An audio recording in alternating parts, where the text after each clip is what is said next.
पालन करना ये सेवक का धर्म होता है, चाहे आज्ञा कैसी भी हो। सेवक वही है जो स्वामी की आज्ञा का पालन करे। तो ठीक है, तुम मेरे दोनों सेवक हुए, तो तुम अपने ये दोनों वज्र अपने हाथ में लेकर और जोर से मेरे अंग पर प्रहार करो।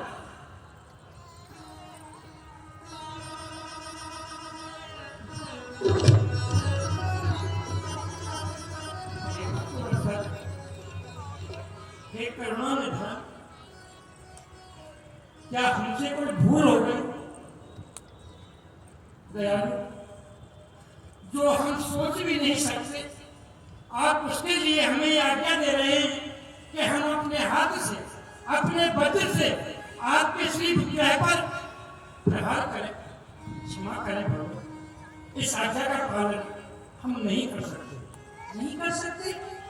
ठीक है, कोई बात नहीं, जाओ दोनों भाई द्वार पर खड़े हो जाओ।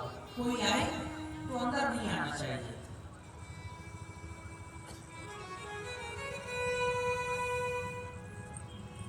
प्रथम द्वार पर खड़े रहने की आज्ञा देने दोनों भाइयों को और इधर ब्रह्मा जी के मानस पुत्र सनातन सनत कुमार चारों ही भाई प्रतिदिन की भांति भगवान के श्री विग्रह के दर्शन करने के लिए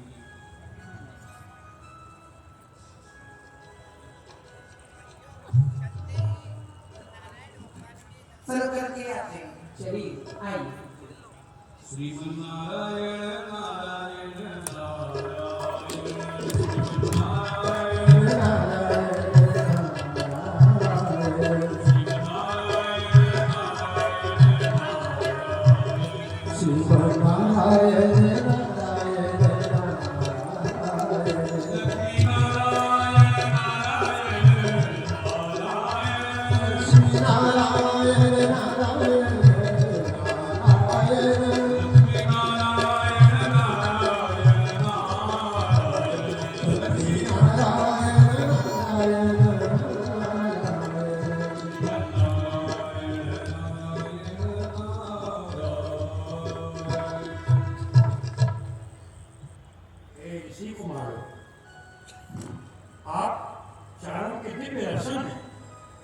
किंतु आप बिना ही रोक टोक के ऐसे कहाँ जा रहे हैं? दर्शन करने के लिए जा रहे हैं। किंतु इस समय तो आपको भगवान के दर्शन नहीं होंगे। हमको भगवान के दर्शन नहीं होंगे, पर इसका कारण हमको क्यों दर्शन नहीं होंगे? कारण कारण तो वही है, उन्हीं का ऐसा आदेश है कि किसी को अंदर प्रवेश न दिया जाए, इसलिए हम आपको अंदर प्रवेश नहीं करने देंगे। ऑनलाइन अप्लाई करना पड़ेगा, उसके बाद क्या ऑनलाइन अप्लाई करना पड़ेगा तो परमिशन मिलेगा अंदर जाने। भगवान जी करे सना आप हमसे फर्क करने के लिए आए हैं यहाँ। हमारा कार्य है, हम यहाँ के सेवक हैं, जो हमारे स्वामी ने हमें आदेश दिया है उसका हम पालन कर रहे हैं, और आप हैं जिद किए जा रहे हैं। आप कैसे हमसे बात कर रहे हैं? आज आपकी जो ये आपकी वचन है, शब्द है, ये राक्षसों जैसे हैं। आप तो नारायण भगवान के द्वार पाल हैं। ठीक है, यदि आज आप राक्षसों जैसे वचन बोल रहे हैं तो हम चारों कुमार तुमको श्राप देते हैं, तुम राक्षस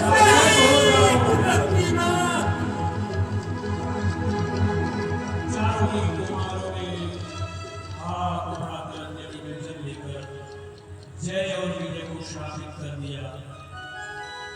हे ऋषि कुमार, मैं आपको प्रणाम करता हूँ। आपको प्रणाम करता।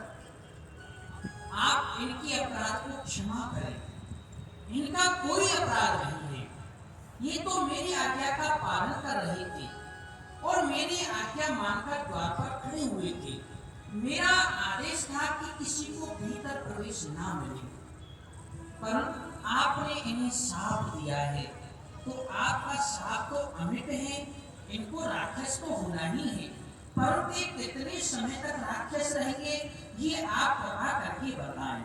भगवान, आज हमको आपके दर्शन करने में 3 पैर का विलंब हुआ है, इसलिए इन दोनों को 3 जन्मों तक राक्षस होना पड़ेगा।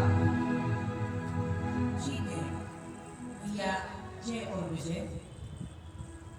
जो ऋषि कुमारों ने तुम्हें साथ दिया है, इनका साथ अमिट है, मिट नहीं सकता, परंतु तुम किसी भी प्रकार की चिंता ना करो। जो ऋषि कुमारों ने तुम्हें साथ दिया है ये पूर्ण अवश्य होगा, आप राक्षस अवश्य बनोगे, परंतु आपका उद्धार भी मेरे हाथों से ही होगा। और वो कैसे होगा मैं आपको बतलाता हूँ। आप प्रथम जन्म में हिरण्याक्ष और हिरण्यकश्यप के नाम के दैत्य बनोगे। तो हिरण्याक्ष का वध करने के लिए मैं स्वयं 12 का वेश बनाकर आऊंगा और तुम्हारा उद्धार करूंगा। और दूसरे भाई, आप हिरण्यकश्यप बनोगे, तो आपके उद्धार के लिए मैं स्वयं नरसिंह के रूप से प्रकट होऊंगा और तुम्हारा उद्धार करूंगा।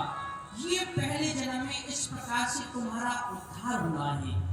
और दूसरे जन्म में आप दोनों भाई रावण और कुंभकर्ण के नाम से जन्म लेकर इस भूतल पर जाओगे। तो वहां जब तुम्हारे पाप अधिक बढ़ जाएंगे, तो स्वयं ही मैं तुम्हारा वध करने के लिए, तुम्हारा उद्धार करने के लिए राम रूप में प्रकट होगा और तुम्हारा उद्धार करूंगा। और तीसरा जन्म शिशुपाल और दंतवक्र, ये दोनों भाई तुम बनोगे, तो तुम्हारे उद्धार के लिए भी मैं स्वयं प्रकट होऊंगा और तुम्हारा उद्धार करूंगा। और जब तुम्हारे ये पाप पूर्ण हो जाएंगे, तुम्हारा उद्धार हो जाएगा, तो पुनः आप मेरे धाम को आओगे और मेरी सेवा स्वीकार करोगे। बोलो नारायण भगवान की। हे ब्रह्मकुमार, आपने हमें दंड देके अच्छा ही किया। अभिमान सदा नाश करता है। शायद हमें भी प्रभु के समीप में रहकर के अभिमान हो गया था, इसलिए आपने कुछ नहीं किया, किंतु अब आप हमारे अपराध को क्षमा करें। हम दोनों भाई बार बार आपके चरणों में गिरे। अब हमने आपको क्षमा किया, प्रसन्न से। इस तरह चारों भाई